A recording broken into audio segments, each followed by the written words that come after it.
bring me a race this next year? He said, yeah. And we were thinking like 24-hour or 50-mile or 8-hour. We didn't really know. But he's like, I got this format that I think will work. And he put it out on the weekend after Thanksgiving, opened up registration, and all 80 spots were gone in 5 days. Really? Yeah. And so that was kind of the wow, okay, this is, and that's a big race because it's a survivor format and it could go as long as the last person standing. So it just had that total adrenaline part to it. But unlike ultra running events, it was very spectator friendly because it's just a 4-mile loop every hour on an hour, and it lasted 31 hours. So, I mean, 31 hours? Yeah. That is insane. Who actually ran that long? Well, a guy by the name of Troy Allen, and if he had someone in second place to push him further, he could have went even further. But you can only go one lap past second. It's part of an international qualifier. Long story on that. Really? But yeah, the guy that put on Barkley Marathons down there in Tennessee, it's known as the Impossible Race. It's not a marathon. It's 120 miles. But long, yeah, he's a really Lazarus Lakes is his name. But anyways, he has this backyard ultra format, and that was a qualifier for it. So yeah, it was really cool. So that kind of sounds like a really feasible thing for you to do then, right? Just host these qualifier events? I mean, is that something you're going to continue to do? Correct. So we had that one rescheduled for March of 2020, obviously, and that didn't happen, but we postponed it to November, and we're going to keep it in November every year. But yeah, we're excited to see what year 2 would bring. There was even a bigger field heading into this year with even more accomplished runners. So, I mean, the joke was, so it could be. It starts on Saturday morning at 7 a.m. and Mike and I are like, well, if we get this thing wrapped up by Monday, we'll get lucky. 200 miles, and by the way, every 24 hours is 100 miles. The way the math works out, so it's like, wow, this is going to go. But that'll be enough. That is amazing. Yeah. So and it's the longest race in Ohio last year. So we had that going. I did. Well, you set all kinds of records in, didn't you? Yeah. That is really cool. So while this type of event is going on, you said it's kind of like a spectator thing, right? Yeah, it's pretty wild. Did you have other things going on to keep people's interest along with this marathon race? No, we didn't really have to. With the runners coming back every hour, they did all right. And I invited most of the spectators and friends Saturday evening, thinking that that would be the prime time, and it was pretty cool. But the real party started Sunday morning at 9 a.m. after all the people that had dropped out the night before. They got to 60 and 80 miles, and they called it quits. Yeah. But when they woke up, they were ready to start drinking. So someone brought a bottle of bourbon, and then we had all kinds of beers, and it just turned into, it was fun because at that point there's only like 12 people left in the race, but there's 30 people sitting there drinking, watching it, and when you're watching an event like that you don't know when it's going to end, it just adds that extra layer of like, okay, let's see what happens here, Well, you almost start rooting for like a favorite runner, right? It's like almost like a NASCAR race. Yeah, I mean, you get emotionally invested, especially at 112 miles. There was a guy that was 50, I think he was 54 years old, still in it. And when he drops out, I mean, there's tears in people's eyes. I mean, it's kind of that feeling. Now,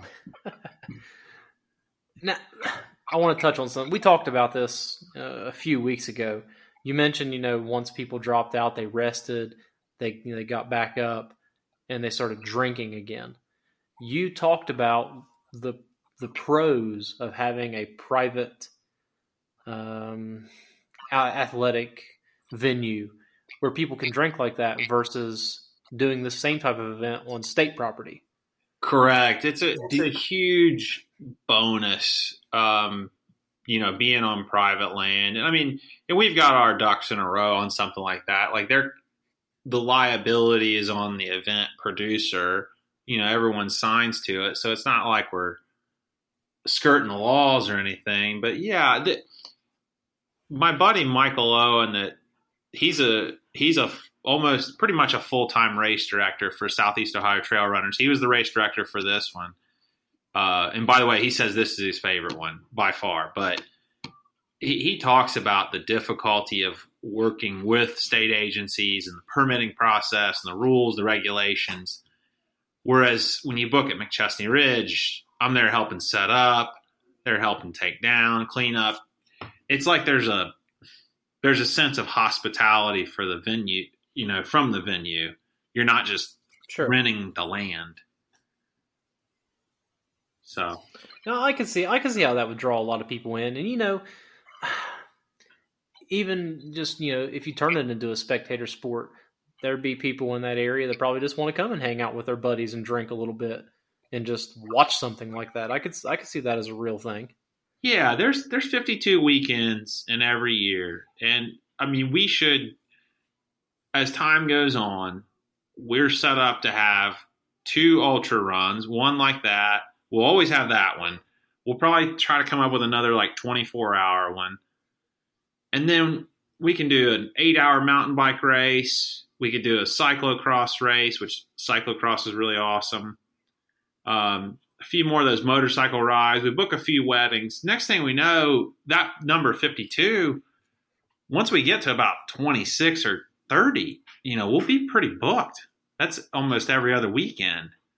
But the idea is to get about 14 to 15 activities that are about twice a year. That's kind of the end goal. So the ultra the ultra races, the mountain biking. What are some of the other events? Do you do triathlons, like the Ironman type stuff? We could host a killer triathlon, but. And then my wife just walked in. She reminded me we've had like 8 yoga events out there too, and that's a good one too. But yeah, tell her she needs to hang around for a minute because I want to talk about her influence and how she's helped you along the way, if she doesn't mind. Oh yeah, because that's pretty important because she's added something with the yoga that you probably really didn't think a whole lot of at first. Maybe? Oh no, I'm actually more of the yoga person in the relationship, but she got the women involved. She's right here now. I don't believe that for a second, by the way. I'm sure that you're much better at yoga than he is. He actually is a yogi at heart.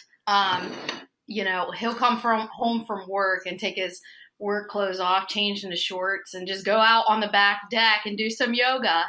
And it inspires me to start stretching, so we'll get to stretching. But yeah, I'll be honest with you. He's the one who pulled the yoga. But being able to incorporate women into an athletic club like this is very important. Out here in Colorado, there's a group I'm trying to get a hold of. It's the Boulder Hiker Chicks. And it is a group of like 4,000 women that it's an exclusive women's hiking group. And they do some of the hardest women's hikes in the state.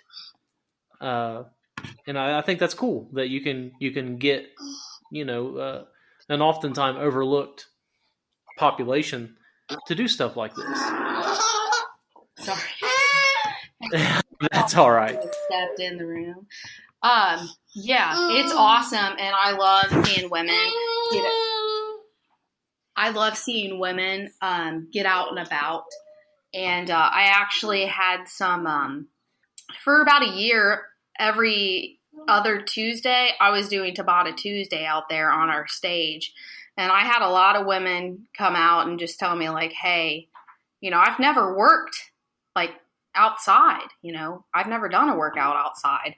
And they were always like, this is what CrossFit people do sometimes. And they're just, they're self-conscious and nervous about getting to the gym outside because all these men, and I take them out in nature and show them like, hey, this isn't just for men. Like, us women can get outside, enjoy nature, and have an hour to ourselves. So that women's group really, does that up everybody's confidence that much, or their self-esteem? Yeah, it does. Like, I felt like over the course of about the year that I had it, everyone was just really excited about getting outside. And, sometimes we'll have hiking groups come by, and they weren't nervous about working outside in front of people and this and that. And it was really cool to see that. And yeah, have the other groups encourage them. I remember one time we were all doing I'll do like a burnout section, and it was like, I think it was hold a plank for 1 minute and do 10 burpees or something like that. And our hiking group was cheering all the women on. It was really fun to see, just everybody behind these women. That's fun. So other than yoga, do you do any other like women's only or women's exclusive activities? Actually, yes, I do. Let's see. In 2018, when I became a mother, I was always into fitness, but I saw kind of a gap in a sense for women. And I honestly, since I was probably 16 or 17 in high school, that's when I started taking up weightlifting and running. And a lot of people were catching on and saw me getting more fit and athletic, and I was doing better in sports. And so 16, I started creating fitness journals for my friends. Like, I would just get on, what was it back then? A Word document, I'm sure, and just start typing fitness plans. And finally, when I became a mom, I kind of got back into doing that. And I started a community on Facebook, and then also I have a website and whatnot called Breanna Brown Wellness, and it's a community called Mom Fit. And I do 6-week challenges with the moms, kind of to just, there's no promise like, oh, you'll lose X number of weight, because that's not what it's about. One of my challenges encouraged everyone to ditch the scales. That's a good piece of advice. Yeah, because you can get caught up on that number. Oh, easily. And as far as mommy and, I guess I'll call them mommy and me groups, because I really don't know what else to call them. There probably aren't a whole lot of them in Scioto County, are there? No, like none. And I kind of got tired of that. I even created some running groups in town where, especially some of the moms and even women who didn't have children, we would go and run from a certain point in town. And then afterwards we would go to Market Street Cafe. It was usually on Wednesdays. And the local legend, Steve Free. Yes, Steve Free would be there. And he would be playing music at Market Street Cafe. So it was a fun get-together. That is awesome. It's so nice to see someone or a couple like you and Reece, kind of grabbing this thing by the reins and saying, okay, we're going to do something to, attract people to the county. That's excellent. Yeah. Reece was telling me that you guys are getting ready to do disc golf. Yes. Yep. I'm so proud of him. He went out there and just made the course when we were there during quarantine. And we actually had a little date night a couple weeks ago, and we played 9 holes. And my goodness, I haven't had that much fun in a long time. I've never played in my life, but he said I was pretty natural, so I'll take it. He still won, but not by much. Disc golf is everywhere out here, but for some reason I have zero interest in it. I don't know why. Yeah. But I mean, it seems like it's a lot more laid back than regular golf. It's honestly more of a drinking game. So. Well, maybe that's why they like it so well out here, because around every corner there's a craft brewery and the beer sections out here are